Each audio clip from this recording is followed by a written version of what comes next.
Assalamualaikum. Can you guys hear me? Yes, Assalamualaikum.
Assalamu alaikum everyone. Bismillah ar-Rahman ar-Rahim. We want to wish all those who have tuned in Eid Mubarak.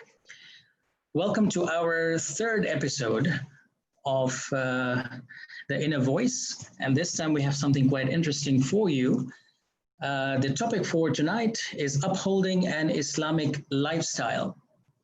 We know many of us have questions about upholding an Islamic lifestyle, especially in today's day and age, where everything seems very consolidated and the need to be able to integrate with society at large. So today, let me introduce our panels, our guest panels. I want to start off with Sajjad Uncle Walji. Sajjad Walji has been a madrasa teacher for 33 years, and he's also been lecturing for a good 15 years. He's been part of the Ghusl Kafan Dafan for 30 years and the IEB chairman for 3 years as well. Sajjad Uncle, Assalamu alaikum and welcome to the show. Alaikum salam. Our next guest for this evening, Kambar Somji. He has been in the madrasa since 2012. Kambar was the assistant secretary of the Jamaat at one point several years ago, and currently he's the secretary of the Jaffrey Medical Board. Kambar, Assalamu alaikum. Wa alaikum salam. Thank you for having me. The pleasure is all ours. I've been told just before I carry on with our third guest, the sound is very low. So I asked the media team to just look into that. Our third guest panelist, Haider Ali Habib. It's an honor to have a youth with us as well. I know we're all youth, but I'm just saying. He completed his O-levels in 2018. He passed with 4 A's and 4 B's. That's a very good attempt. A-level results are yet to be released. Haider Ali has been active with Volcorps for 5+ years, and he offers his services with a handful of organizations, always smiling. You'll witness that tonight. Haider Ali, Assalamu alaikum and welcome to the program. Wa alaikum salam. Thank you for having me. Yeah, you're welcome. Sorry, I just got distracted with the media team right now. Let me show our guests what we have in store for them tonight. Upholding an Islamic lifestyle. And as usual, if you have any queries, questions about the program that you wish to ask us, please do so. Country code 254 702 100 130. Now, let's get back to the program. Upholding an Islamic lifestyle, that's a very broad topic. And Sajjad Uncle, you know, we are in the midst of a very difficult period right now, considering the pandemic, though we won't go into it, but it has consolidated our lifestyle. Everything is online, and there is a need for us to integrate with society. What do you think about the topic as far as we are concerned today, and as far as upholding an Islamic lifestyle in the society that we live in at large? Assalamu alaikum. To all my co-panelists, to the viewers, and to the host, Nazir. Very interesting topic, very pertinent as well, especially in the times that we are living in. We could get distracted and we could become, you know, kind of a little bit lax in terms of our application or our rituals or our practices, especially in these times. But then, looking at the times that we are living in, the COVID times, alhamdulillah, we've really achieved a good family bonding, a good home environment where we try and inculcate these values in our children. But looking at a broader perspective, looking at this topic that has been selected for tonight, we have to understand that Islamic lifestyle is not fixed for an age or a generation. It is there for all the ages, for all the generations, until the day of judgment. It is going to remain fresh. It was fresh then, and then when the Aimma Tahirin came, the ulama came, the scholars came, they showed us how to practice this lifestyle is the generations passed from one to the other. In the current rapid changing times that we are living in, it is difficult, yes. The difficulty is because of the challenges that we are facing from external, from outside our religion, which has a lot of influence in upbringing our children, a lot of influence on our youth, as well as our elders. We need to be careful. That doesn't mean that these Islamic values cannot be applied in today's times. We can apply as comfortably as it was being applied then, if we keep a few points in our mind. First, that as I mentioned, Islam is there for all the times. So we are not here that this Islam is an old religion, it's a traditional religion. No, it is not. We have to understand Islam per se, Islamic values, and what Islam wants us to do, wants us to practice. That's very important. Then we can go and understand how to adopt or how to have our lifestyle according to the teachings of Islam. So, Jamil, if I can interrupt you for just a brief. Yes, please. When it comes to upholding an Islamic lifestyle, you know, some of the youth, for example, if they want to be practicing Muslims, and they were to be in a group whereby they excuse themselves for prayers or whatever it is, the one question they might get asked is, are you religious? And this question is a double-edged sword. And for some reason, you can't ask back, why are you not religious? So the question is, how do you think a youth would be able to overcome such obstacles when being asked such questions that should not really be asked? First of all, he has to build the confidence. I believe we first have to be proud to be followers or to be Muslims. That is primary. Once he understands his religion, then it will be very much easy for him to practice. Number two, we have to understand that Allah subhanahu wa ta'ala is everywhere. We have to bring Allah's presence in our hearts. We have to see and believe and appreciate that Allah is watching us, whatever actions we do. Number three, when such things come, if we are not going to respect, if I can't respect my religion, okay, and if I have to be apologetic, if I have to say, excuse me, please, I need to go to that corner, or I need to go to that room, or I need to go far away somewhere, you know, because I feel shy, I can't pray here, okay, and let me go and recite my prayers, then that is not a religion that you are confident with. You feel that somebody from the outside is going to make a mockery of that religion. That means I don't know my religion well. And then if it is being labeled as religious, remember one thing, practicing Islam does not make one religious. It is my primary duty to practice Islam. I don't need to be religious to practice this Islam. Are you with me?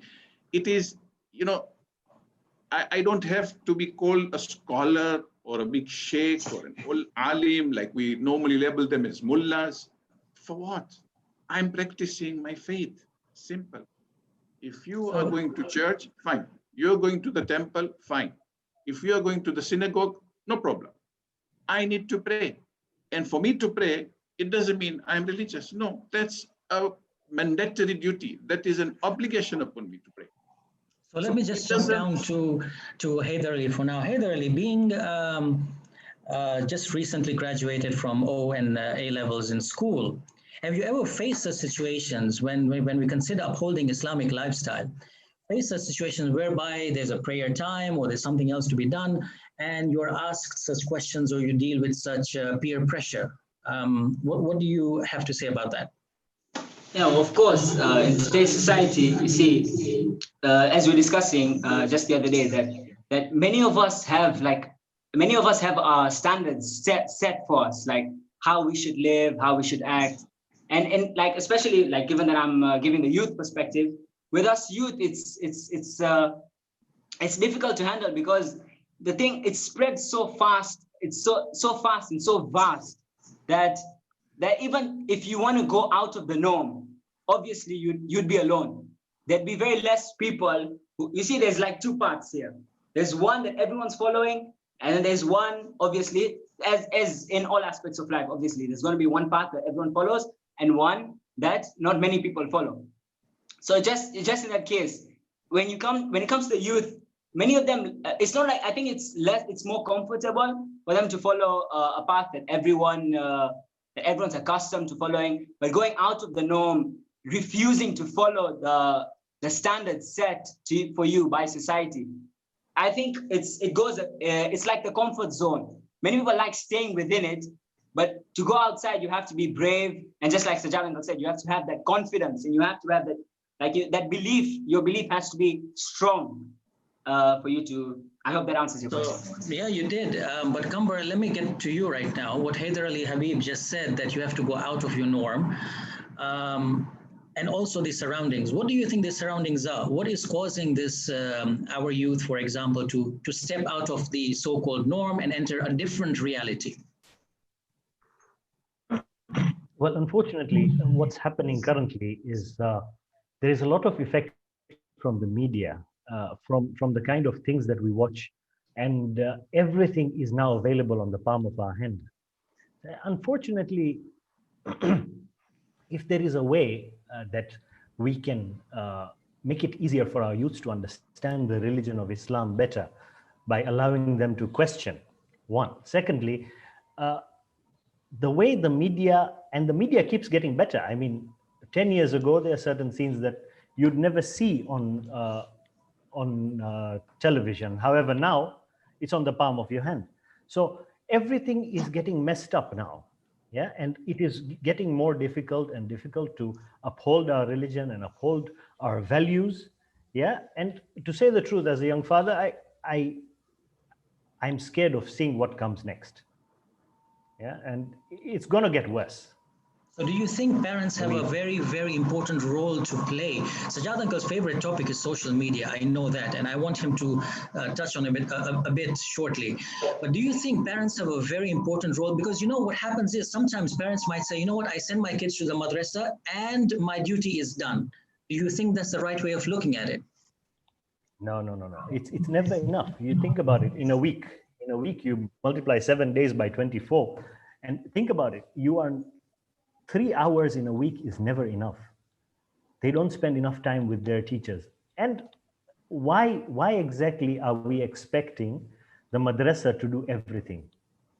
If you don't give Islamic teaching at home, then you are leaving the Islamic household incomplete. We've been told that sit together on a dinner table and discuss Islam. Sorry, go ahead, Nazir.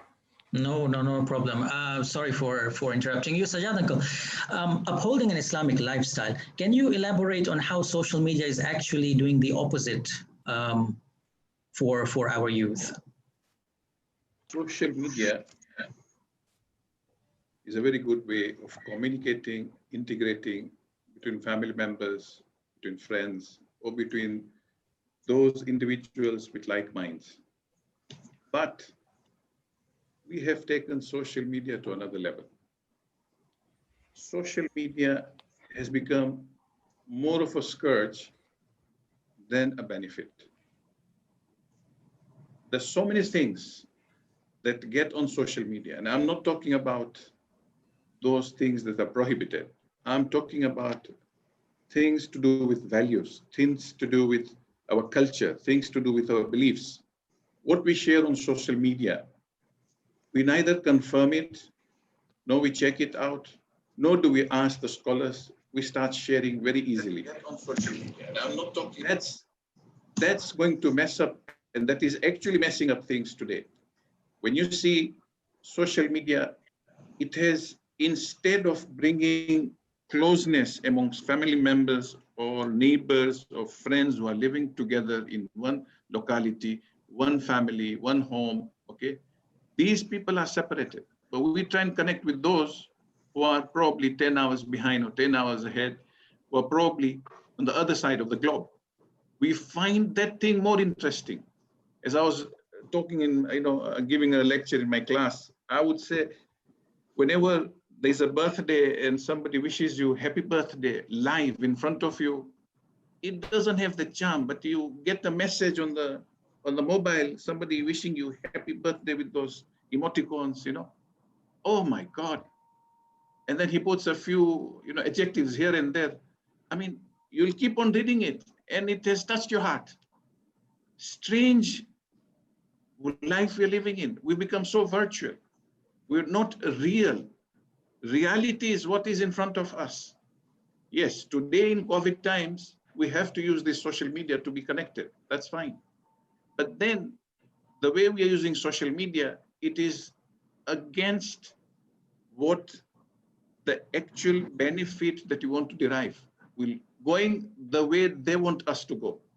So that whenever we have broken families, whenever we are individuals, separated entities, that is where we can be affected, or that is where we can be attacked with our values, with our beliefs, with our stances, okay, with our religion. But if we are united, connected with each other on real time, it makes a lot of difference. Today, for example, talking of social media, we have the Zoom. We have no choice, okay, but to use Zoom.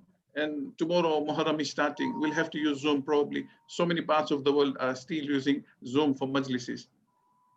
See where we are coming from. That Zoom majlis, if we are attending the mosque or we are attending the Imam Barga, we get that spirituality. We get touched. We will cry. We will definitely feel it. But now we'll watch those majlises. I'm at the comfort of my home, probably in my bedroom. I'm in my pajamas and watching that majlis. It will not affect me.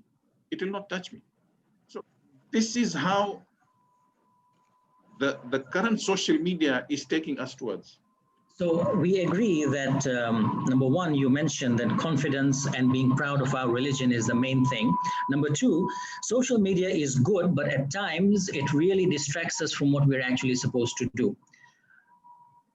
How can one overcome these situations? And I want to also focus on Haider Ali to answer that question, as well as Kambar. How do you, as youth, feel that you can overcome this magnet that we are facing? That's number one. Number two, let's divide this topic into two. Mandatory, recommended teachings. Mandatory is wajib, something that we have to do, praying, fasting, etc., etc. Can we touch upon recommended lifestyle, Islamic lifestyle? So let's go to the first question. The media, how can we overcome the negativity and the majority of what is negative in the media to better ourselves? Kambar, why don't you go ahead? Okay, personally, for me, it's putting what's important first. For example, if I need to reply to somebody, or just putting what is important in front. But other than that, trying to, as much as possible, especially in front of the kids or those who have young kids in their houses, as much as possible, try and keep away from your phone next to your kids, because that has an effect on them. And trust me, as you're saying it, I'm telling myself right now, because sometimes I'm glued to my phone. But that's the reality, yeah. And that is what is probably. If you go and see the statistics today, there's so many things that are happening even with kids. For example, kids having depression, when that is unheard of, but it's happening today because not enough attention is being given to kids. Yeah, and the parents' attention is what matters. Forget about the rest. Do you also think this depression for kids is because they are unable to reach a certain level that they see online, and they try to attain it, but they can't, and they fall into depression as well? What do you think about that, Haider Ali? Because they are feeling inferior. Sorry, Haider Ali.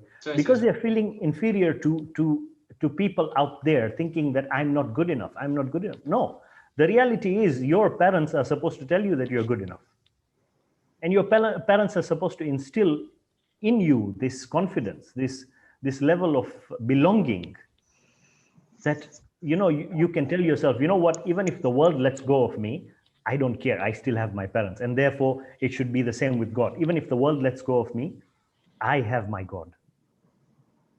Haider Ali, you were going to say?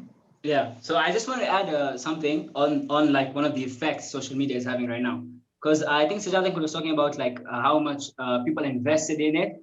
You see, the thing about right now, like if you look at it in a youth perspective, the amount of time that people invest, not just invest, like, and how much they care about like how they look and how good their caption is, or especially if you look at like apps like Instagram or something, how good their caption is, you know, people, the amount of like how much they care, it can shock some of the people who are not like within our age groups, because right now that's like everything. It's like you live to impress everyone else. You want to look like the good person. You know, you greet someone in real life, but then you're like, from inside, you're like, oh, he's gonna go home, see my Instagram or something, and then I'm gonna be cool. That's unfortunately what everyone like.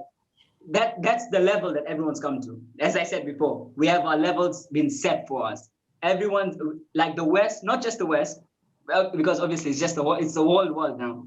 We have our level. We've been told what to do, how to do, when to do. So, and if we don't follow that, if we lack the strength, we'd never be able to move out of this. No, that was just an additional point I wanted to give. Yes, sorry. No, that's good. Shadangala, I want to go off topic just a bit before we come back to it. Yeah. You know, for example, the most recent, and this, Sajjad, this is directed to you, and what Haider Ali just said, the most recent worldwide demonstrations that happened because of what happened in the United States. The gentleman who was pinned down by the police. And what we were made to believe by the general media was something contrary to what actually happened. So what's happening, Haider Ali is just telling us, the media wants us to act a certain way, to think a certain way, and the actual details were not given, and they were only published day before. Google is responding, and it shouldn't be right now. I'm sorry about that. But carry on, please. Yeah. Yes. Haider, you want to speak something? No, sorry, after you. Yes, it is very interesting, Nazir. You see, we need to understand there is social media and there is this media. The mainstream media has taken up narratives over narratives. They tell you something repeatedly until it looks or it appears to us that's the truth. After 6 months, after 1 year, if we come to know the truth and we are told that was a lie, but this is the truth, the damage has been done.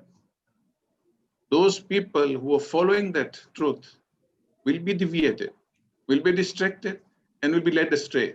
After 1 year, they realize people don't have time to sit down and analyze. You see, we've been given the brains by Allah subhanahu wa ta'ala, the mind and the heart to understand and appreciate. But we have taken media as something that is, like the gospel truth, they say, and that's it. We do not analyze what is happening. The current situation that we are facing, the whole world, it's the media who are telling us.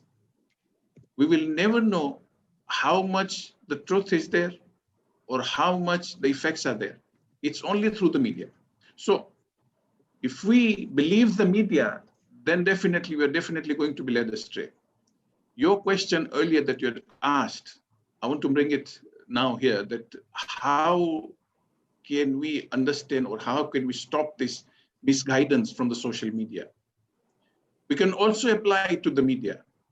Instead of listening to one newscaster or one news channel, we have to listen to other news channels in order for us to understand and appreciate where is the truth lying.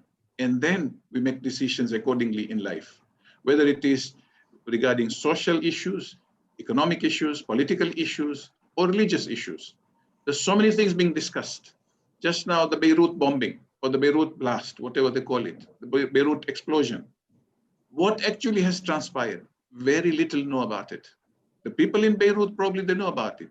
Probably so many of them would not know what has happened.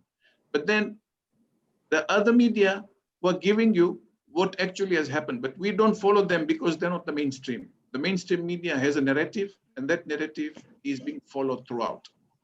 Coming to social media, whenever we get anything to do, especially now we get a hadith, somebody has a beautiful way of, making a, a nice design and a nice, presentation, and says, this is Imam Ali al-Islam says, this is the hadith of Imam Ali al-Islam, or this is the hadith of the Holy Prophet, or this is the hadith of this Imam. Okay. Baba, are we going to take it on face value? It's very important that we counter check these hadiths that come to our mobiles, or these information that come, that they're very destructive or distorting our thinking. Refer it to the scholars. The scholars have got social media. The scholars have got WhatsApp. There's so many scholars spread out in Mashhad, Qom, in Canada, in UK, and the people whom you can rely on. Probably, we may not get access to all of them, but at least some of them. I need to ask this question because it's burning, and I do not want to go too deep into the primary subject of this.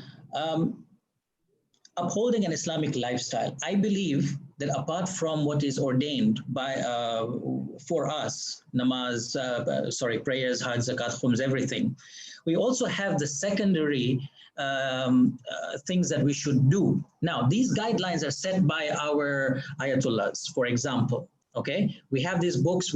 They tell us how to lead our lives, but many people believe that in order to uphold this lifestyle, we don't need to listen to what somebody from the Middle East is telling us, because they don't know what we are going through. I don't want to go into the topic of maraja'id. I want to go into the topic of trying to understand why we have this mindset whereby we don't need anyone from the Middle East telling us what they don't know our lifestyle, basically in the West or in Europe or in Africa. Because we don't want to come out of the comfort zone. Our comfort zone is vast. We're very comfortable in what we are doing, very comfortable in our, earning, in our living, in our worldliness, okay? And unfortunately, with the current trends that are going on, the generation of wealth is immense. It has not been seen ever in the past. It is there in probably this century. There's immense creation of wealth. People are getting richer by the day. And when this thing comes, definitely we want a comfortable life, okay? Those comforts force us to think otherwise. That, okay, for example, Salatul Layl, the most difficult thing. Even for an alim, it's a difficult thing. Forget about a normal person. It is difficult because we have not put that love in our heart. If we have that love of religion, that love of God in our heart, that taqwa, like Allah subhanahu wa ta'ala says in the Holy Quran, Ya ayyuhalladhina amanu taqullaha haqqa tuqati, you understand and appreciate or observe your duties with the right observance. It is not about fear, it is about observing your duties in the right observance, the way Allah subhanahu wa ta'ala wants us to observe. If we have that in our mind, then definitely those recommended acts become so much easier, so much, interesting for us. And it would add value to our mandatory ones. Remember, just for me to recite 7 rakat salah, Maghrib and Isha, and I'm done. Fine, I have done the wajibat. But these recommended acts bring about the beauty of that salah. Probably we've made mistakes somewhere. These extra acts, I'm not saying we do so much, do little. Recite a page of the Holy Quran. Mustahab, it's not wajib. If I can bring a thought process, let's say you buy a car. After you buy the car, you need, and it's mandatory, you need insurance. Insurance protects the vehicle from any damage. So if we were to think along those lines, that the wajibats is the vehicle that we bought, the insurance is all the sunnah acts that protects those wajibat.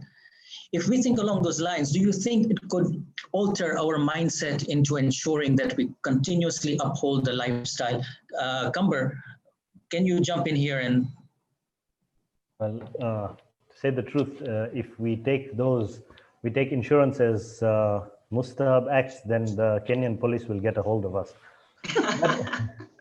But reality is that, yes, I think that's a beautiful way of looking at it. However, you see recommended acts, wajib acts, there is no, Imam Ali has a saying that your wajibat, you have to push yourself and ensure that you do it.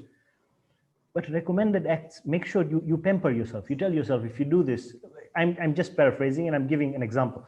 If you do this, you'll probably get a gift, have an ice cream or something. Pamper yourself in order to get yourself to do those recommended acts, because these recommended acts are the ones that take you forward. Now, there's another example that if you recite your nawafil, then your wajib salah are protected. And they, if you have had any qazas, then they will recompense for it. They'll be recompensated by the nawafil. Yeah. So the way of looking at insurance is, yes, a very good way of looking at it.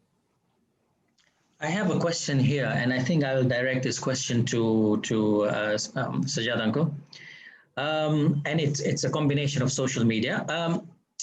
Islamic lifestyle is a buzzword. Sounds good to the ear. In real essence, what does Islamic lifestyle mean? And there's a follow-up to that as well. Social media is here to stay. In fact, it is going to evolve tenfold and at unprecedented speed. I think we all agree on that, right? There is a special appeal social media has on the millennials, okay? What is the disconnect between how we see Islamic lifestyle and the current trends vis-a-vis social media? What is the disconnect between these two? First of all, is the Islamic lifestyle. We have confined it to the rituals, unfortunately. Islamic lifestyle has got different arms. There is the ritual, the practices that are there. There is also the akhlaqi part, our mannerisms which are there. There is also the belief, because the Quran says it in all the places, or in so many of the places, that it should be faith, iman, and amal. Both have to go together. Okay. So Islamic lifestyle is a combination, is an integration of all these things that make us Muslims. When I come to the akhlaqi part, when I come to the mannerisms, it is very important, not important, it is compulsory for us not to cheat, for us to be loyal, for us to speak the truth, for us to be sincere, for us to be honest, for us not to, bribe, etc., etc. So many things. All these things make us a Muslim in so many ways. If we are looking at only the practice part of it, then definitely we're going to go away from the path. We need to see Islam in a total, concept. Like the Holy Quran says, Ya ayyuhalladhina amanu udkhulu fis-silmi kaffa. Come inside in complete form. Don't come in Islam and take this part and that part and leave that part. No. We need to understand Islamic lifestyle in that context first. Okay, so Haider Ali, please go ahead. Sorry, Please. If I could just add something. There's a bit in that question that said that what's the disconnect between an Islamic lifestyle and the trends that are raising in social media. I think that brings me back to something that I've been saying over and over again. We have our standards set for us. Right now, we are choosing we should just see what's the source of these trends. Are they from people who follow Islam themselves? Who are the role models that we're choosing for ourselves? Once again, I'm sorry if I'm repeating this over and over again, but I just find it so important. We have our standards set for us. We are living to standards that do not meet our own capacities. We're living to standards that meet other people's capacities. And we're not being original, and we're following the path that everyone is following. Haider Ali, I need to ask, I was going to ask you this question anyway before I go to Kambar and Sajjad. And like I told the viewers, he's always got a smile on his face, and that really brightens up the whole... Thank you. We have somebody who is asked here. Now, the reason why I'm asking you, Haider Ali, is because of your age, and I want to get what you are thinking at your level. The question here is, what is the role of communal, regional, or global leadership You mentioned leadership a few seconds ago, role models, Yes. not leadership, sorry, role models. What is the role of our communal, regional, and global leadership in endeavoring towards an Islamic lifestyle amongst its members? What examples has been set so far at these levels? Why I'm asking you, what do you at your age see currently? I think if you look at it if you look at like especially within our African communities, I think it's like a big barrier between how to the level that we are being affected and the level that, let's say, per se, the Western people who come from the West are being affected. Like I feel our community and all acts like that barrier, especially like if we have like the seminars that we have, classes, madrasa. Like I'm not talking about it when I'm saying once someone's like 18 or something, you have classes and discussions that go deep. Like Sheikh Sajjad is here, Kamwar is here, they're mashallah very good teachers. Both of them, like in classes like these, you have discussions that help you think. I feel like okay, in the West they may have that, but like let's say it's a ratio, yeah. So the ratio towards which they're being affected does not match the ratio towards which they're being helped per se. While us in our case, so like in current cases, as I said, our community, our madrasa, I feel they play huge roles in acting like a barrier. And like Who plays even huge if roles? it's not like, sorry. Who plays huge roles? You're saying they're playing huge roles. Whom are you referring to? I'm referring to the madrasas, and maybe we have a lot of community events. Okay, now we don't because of the pandemic that's going on, but usually in usual sense, we always have events from different organizations. We have seminars, madrasa classes, where I feel like in those classes, sorry. Do you think that our youth are looking up to our elders today as leaders and role models, or do you think there is a disconnect between the youth and the leaders of our community, perhaps? No, of course, we can't we deny. Obviously, there is a disconnect. And the disconnect is, let's say, obviously the role, as I said, standards being set for us, sorry. But what is the thing? Yeah, so the level that, sorry, what was your question? Yeah, do you see that disconnect between the leaders and the youth of today? Yes, our elders. the role models that the youth are setting for themselves. That's where the disconnect comes. I feel like obviously there's many people like who look up to many people within our community. Like we have many scholars who come here, and then you see, like for example, there's many scholars who come like well appreciated within the youth. And when they come, you see so many youth just turn up to the mosque because you see that these people are being looked up upon, especially within the youth, and they do play roles. Obviously, we can't ignore that. And I feel the disconnect comes because of the other role models that many of the youth have. Because so let me ask, let me switch to Kambar, if you don't mind, Haider Ali. Kambar. Yeah, sure. Our age difference is not that much. We won't go into numbers right now. But when we were younger, Haider Ali's age, we used to look up to our Maulanas, our leaders, our elders, and really look at them in awe and try and follow them. What do you think our youth today are doing? Why are they not having the same perception that we used to have at our age? Because personally, I feel that there's an age gap. Unfortunately, back in our day, we didn't really feel the need to question. Why? I have no idea, to say the truth. But in today's time, the youngsters are looking to question, and they want to question, and they want to find out, okay, I'm reciting this way. Why am I reciting in this fashion? There is a God, really? Where is he? Can you explain that to me? So things like these, essential things, very, very straightforward questions, but sometimes we're not able to answer them. And this is where the parents come in. Sometimes we're not able to answer them, and that creates this disconnect. And I feel as if it's the same with the leaders of our community. Sometimes I, as a youth, may not be able to approach certain leaders. And I'm not trying to point fingers at anybody, whether it is on a Jamaat level or an Africa Federation, World Federation level, whatever it may be.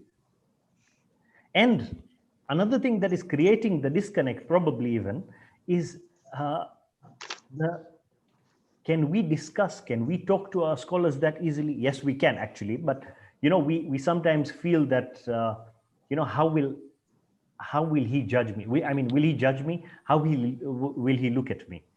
Yeah. So things like these are creating this divide, this disconnect, this age gap. And in reality, it's very easy to solve, but it just needs to be put. A few brains need to come together and find out the best way to. Sajjad uncle, when we talk about different age gaps, you have been a madrasa teacher for 33 years. Can I ask you to make a comparison when we talk about Islamic lifestyle of the youth maybe 25 years ago versus the youth today? What do you see that could probably alter how we think?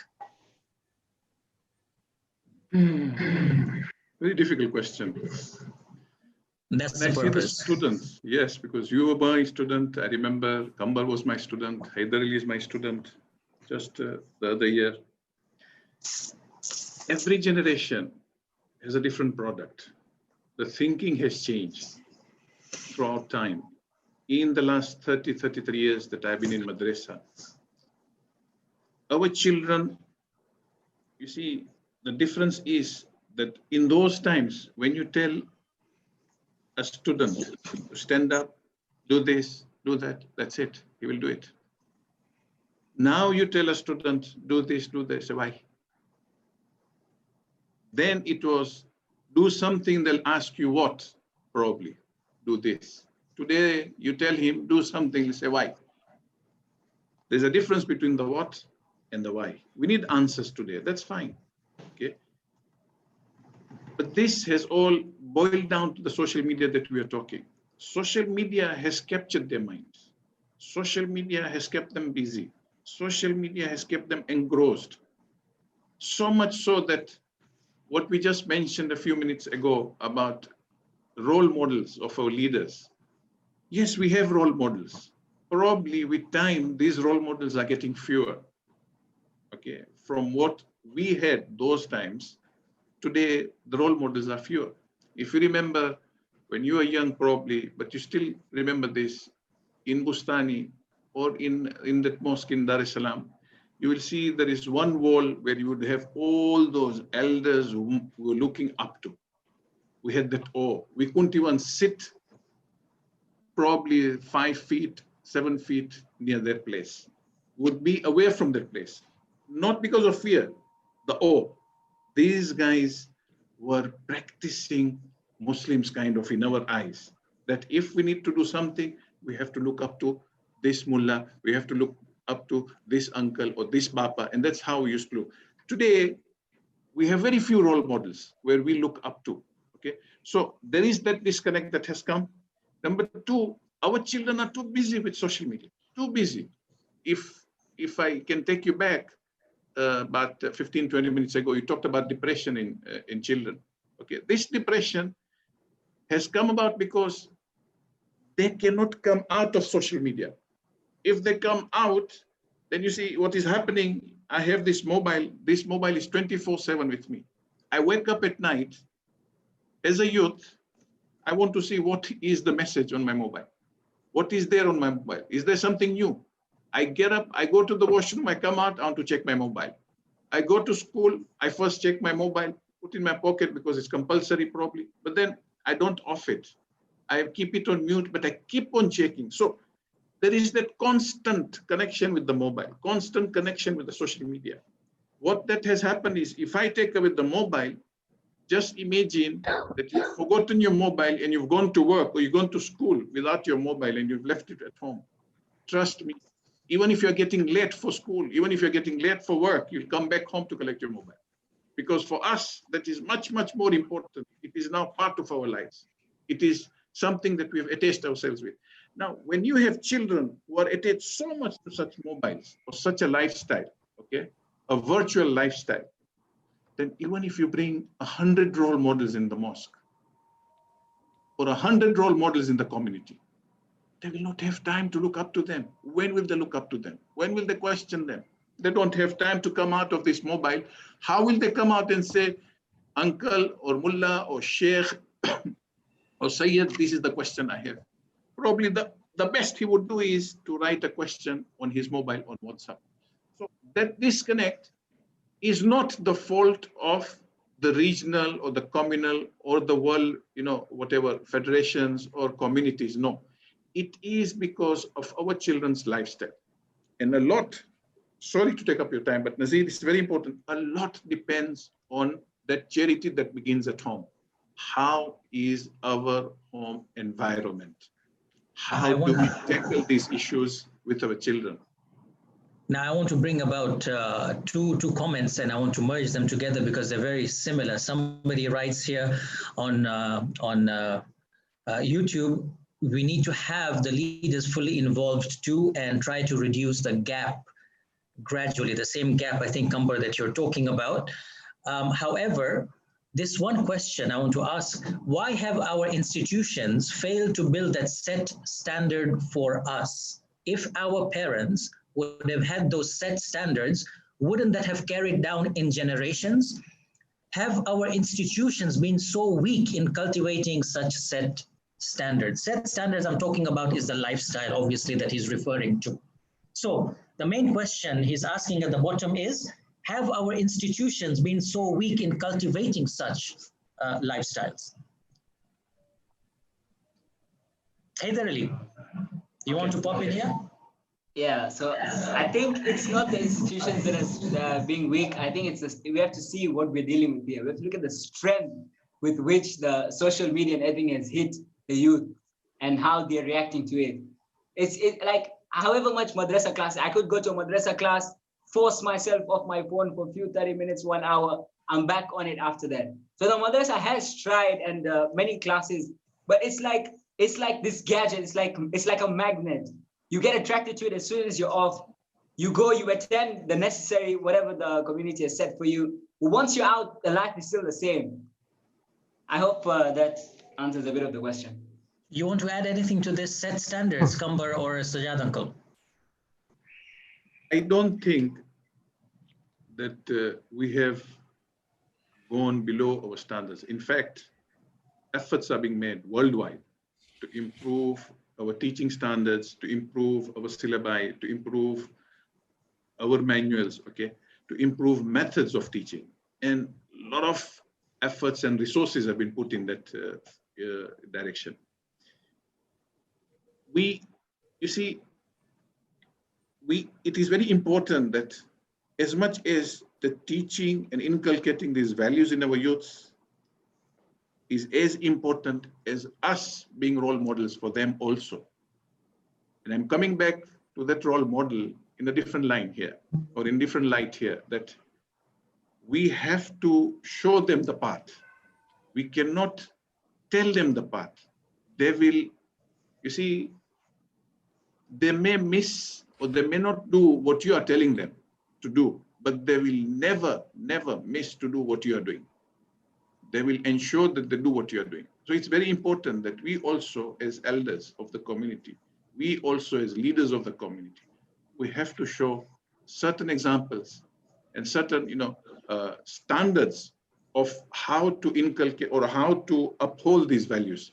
The topic that says upholding Islamic values. How do we live? For example, I'm traveling by plane, okay? And namaz time comes, I'm traveling with my family. And I know namaz time is there. Now, definitely, he's curious. He's going to see what is my dad going to do now. Namaz time is there. I see him at home, probably he's trying to recite his salah one time. What he's going to do here? Let me see. Immediately, we should set examples. We should make an effort to find a spot or a place on the plane, okay?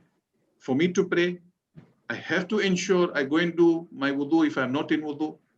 I make sure that he sees the practical part of Islam. If I'm in a meeting, okay, or if I'm in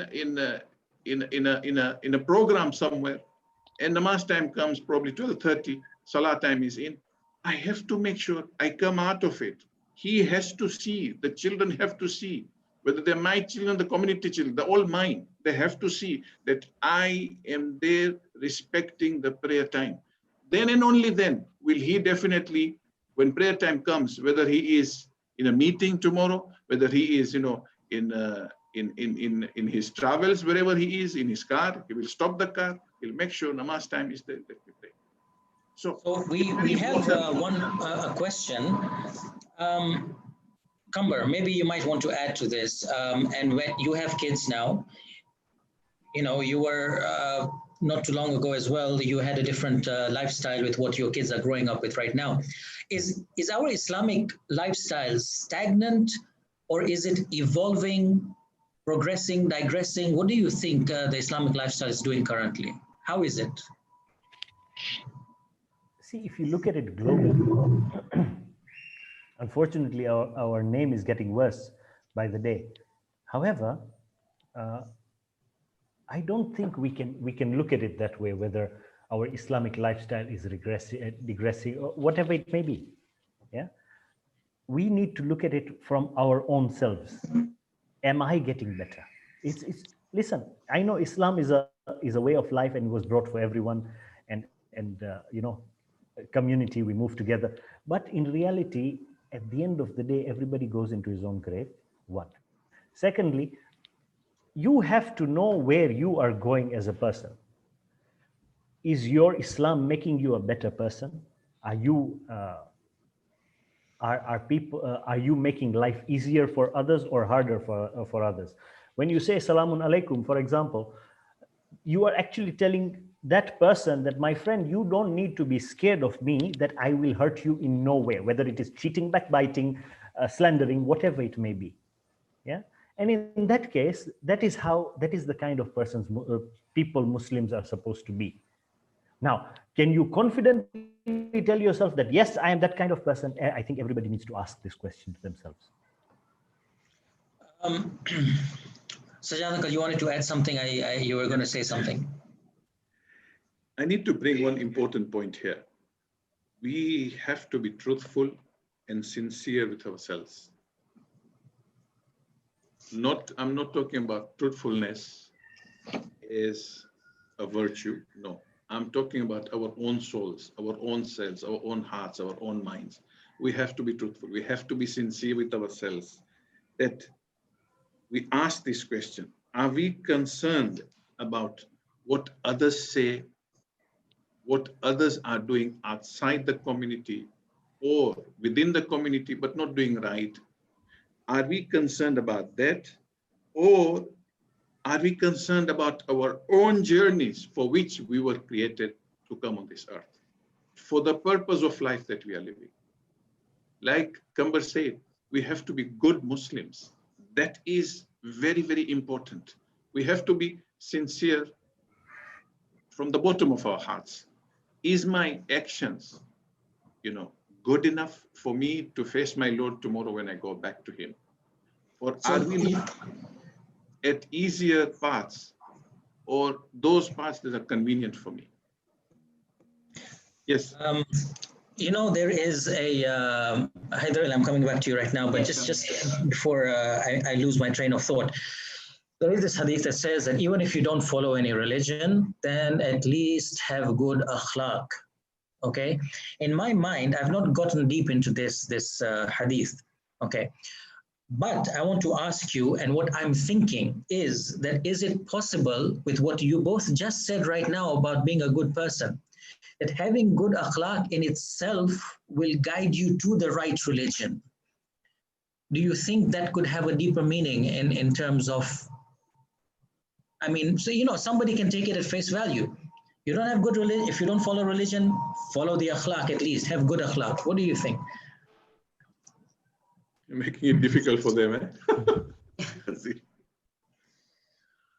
Haider, if you were to listen to this hadith, in your mind, what would you be thinking?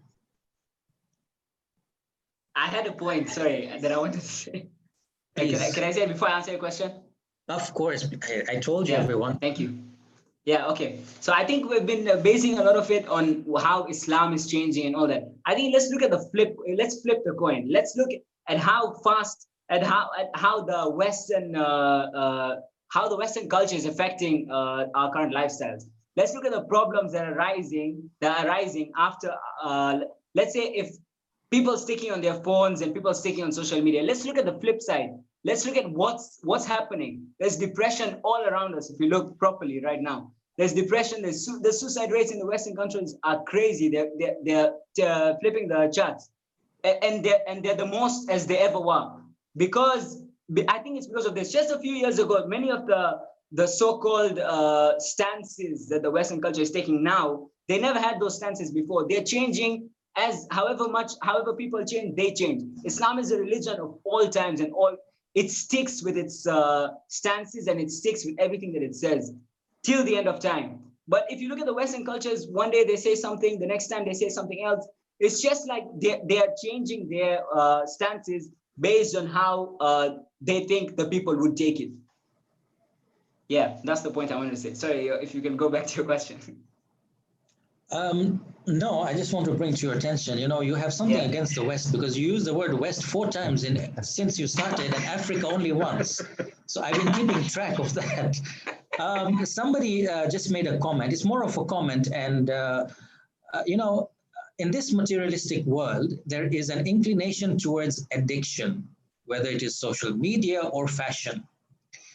Even as parents, we struggle with the social media addiction. It comes to our parenting strategies, time management, teaching our kids to build their self stronger. It's all about ourself, how to build our own soul. Kambar, you are a parent with young kids. What do you think about this comment?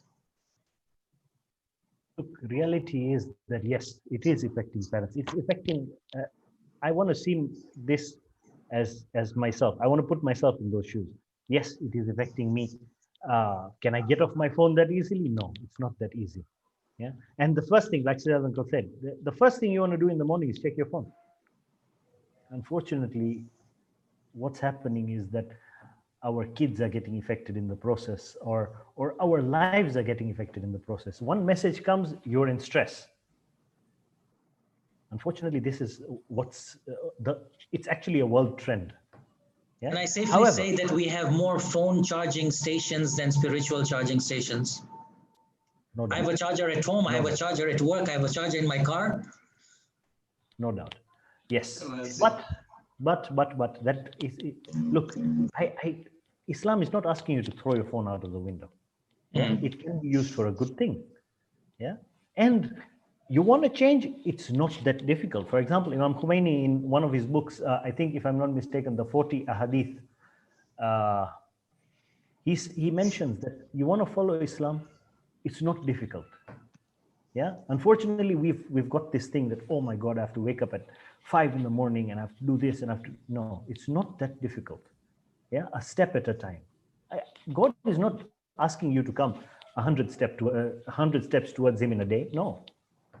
That man who just converted from, was it another religion, whichever it was, he converted into Islam, and one of the brothers who was taking him through that process took him for Subuh Namaz and made him recite so many du'as, and then goes for Zohrain and made so many du'as, and Maghribain and again so many du'as, and Majalis. And he told him, my friend, I am going back to my old religion. Because this is crazy. And this is not what Islam is actually asking us to do. Yeah. So step by step. You wanna recite a recommended prayer, start with one nawafil, no problem. Start with the Isha nawafil, it's the easiest. Yeah. But it's a step at a time. If we can take those steps, I'm sure we will start moving forward slowly. Yeah, Uncle, we have about 5 minutes or so remaining, so please say. I just wanted to add something that Kambar had said. You see, it is better to do a small act where you are consistent with it, rather than doing so many acts and you don't do it regularly. Sometimes you do it because your heart is saying for you to do it, and then you forget about it, and then probably after 1 year you want to do it. What will happen? You're overburdening yourself. You can't do it. Imam Ali al-Islam says, when you want to do those things, get your heart towards it, those extra additional or recommended acts. Get your hearts towards it. If the heart is not pulled towards it, at least do the wajibat. Make sure that you do what is mandatory on you. Taking you back to what you had mentioned about if we have good morals, and that is sufficient enough, whether we follow whichever religion or we just follow God, I mean, believe, and that's it, then there could be a counter argument that atheists also, they would say we have good morals, but they don't believe in God. Those who don't believe in God. So are they the same? Do we follow their path also? Hatim Tai was well known for his generosity. He died a mushrik. That was the time of the Prophet. Okay, so can we be like them? The Holy Prophet and all the prophets who came. If that was the case, why were they killed, or why were they harassed, or why were they, opposed in so many ways? If whatever they preached was universal, that whatever you follow, whichever path you follow, as long as you have good morals, you will end up to salvation, or you'll be, you'll get heaven and you'll succeed in the hereafter. No, then there was no need for them to bring the religion. They fought, they had to fight, they were forced into these fights, they were tortured, they were kept hungry. The Holy Prophet was put in Shibi Abi Talib for 3 years. Why? The Quraysh did not accept it. But they had these Qurayshis also, they had some good manners. They would give,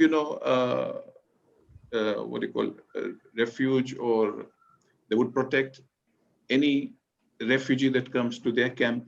They would look after them. They had certain good morals in them. So are we going to say that good morals is enough? No. Islam means you have faith and you have righteous deeds. These two come together, and it's clearly mentioned in the Holy Quran in so many places. But for those who want to know more, ask the Sheikh.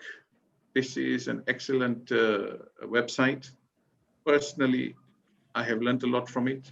My children here, my brothers, Kambar, yourself, and Haider Ali, and all the viewers, ask the Sheikh is excellent. Those questions are, very simply answered. So, all of you, thank you very much for making these efforts of bringing such a program with different diverse views from different, age groups like Haider Ali, mashallah, Kambar, all of you have contributed very well. I request something, that try and bring also our leaders, okay, into this program, so that even they can give their views. We can also ask them questions, learn from them, okay? Not leaders of one department, any leader of any group or any committee, you see, bring them on board. Bring other teachers, bring other heads, so that it's easier for the community to interact, to ask questions. That will definitely bring about a lot of connection between the grassroots and the leadership, or the grassroots and those elders that Kambar was saying that, there is that distance. No, we want to reduce that gap. Ahsan, Jazakallah to all of you. Okay, Sajal, you made my work easier by the closing words. Haider Ali, is there anything you'd like to add before we close up? Yeah. So obviously, I'm here to give the youth's perspective. Yeah. So I feel if I don't mention this topic, it's going to be me doing an injustice. So okay, so I'd like to say this to the youth. Yeah, the people you surround yourself with is extremely important. I'm not saying go make a group of people who just like praying namaz, or make a group of people who like fasting. I'm telling you, make sure you surround yourself with people who, if you decided to make a change, if you decided to, let's say, change your path, or you decide to be to make a positive change, they wouldn't judge you, and they wouldn't alienate you, and they would never put you down. I'm not saying make friends with only people who are religious. I'm saying just people who would accept you, even if you chose to take a different direction, a different path that everyone else is taking. So yeah, surround yourself, your surroundings, make sure they're always intact, because they would always have an effect on you. There's a saying that goes, if you want to go fast, go alone. But if you want to go far, then go together. So you have to move as a unit. Going, doing it yourself and all that, it's possible, but you can't. If you want to last long, and you want to make this, and you want to inhabit this lifestyle, and you want to make sure you always stay on it, then you have to surround yourself with people that you feel would support you. Thank you. And thank you so much for inviting me here. It's mashallah an honor to be here with all my teachers. Literally all three of you have taught me in madrasa. So yeah, thank you so much. It's a blessing and an honor. Oh, thank you, Haider Ali. Very inspiring talks from you. Asant. Thank you. We are not far, Kambar. We're not far from good leadership also.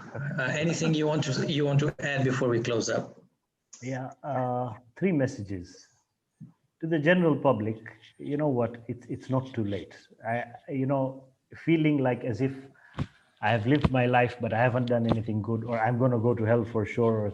That kind of thinking is it's a negative thought. And try and get yourself a step at a time, just a step at a time, and you'll make it. Yeah, God loves effort. Second, to the youth, don't stop asking questions, like Sajjad Uncle said. Don't stop asking questions. Yeah, just because one person put you off doesn't mean that the rest will. No. Ask your teachers, challenge them. They need to answer your questions, because if they don't, then you know there's something wrong. And this is the beauty about our religion. We can ask anything that we want. Thirdly, to the parents, you know what? Please don't tell your kids that, no, I don't want to answer, or stop asking this kind of questions. Yeah, even if it's the silliest question or the scariest question. There was one time, I think I asked an elder that, it doesn't make any sense that Imam Ali pulled the door of Khaybar with 2 fingers. Yeah, the reality is that whether he did or he didn't, there is no doubt that he was a great man. Yeah, but don't stop people from asking questions, because that is dangerous. Thank you. Thank you so much, Nazir, and your team for having us here. Of course, I learned a lot from Sajjad Uncle and Haider Ali. They were smiling. Inshallah, I wish your program more success in the future. Amen. And inshallah, you should be having more learned scholars from different parts of the world, inshallah. Thank you. Inshallah. And we just want to let our viewers know that we will not have any program for the next couple of 3 weeks because of the 12 days of Muharram. Our next program is slated for 6th of September. So that's after the 12 days. I want to go over these 4 things that we talked about in brief. Number 1, we need to be confident and proud of ourselves. Number 2, let's take social media as an opportunity to better ourselves and our lifestyle. Number 3, we need to come out of our comfort zone in order to understand the Islamic lifestyle. And number 4, as Sajjad Uncle said, which I really like, we need to be truthful and sincere to ourselves. So our viewers, thank you once again, and we look forward to seeing you on the 6th of September. To my panelists, I really appreciate it, and I look forward to having you on the show again. Thank you so much for having us. Assalamu alaikum wa rahmatullahi wa barakatuh.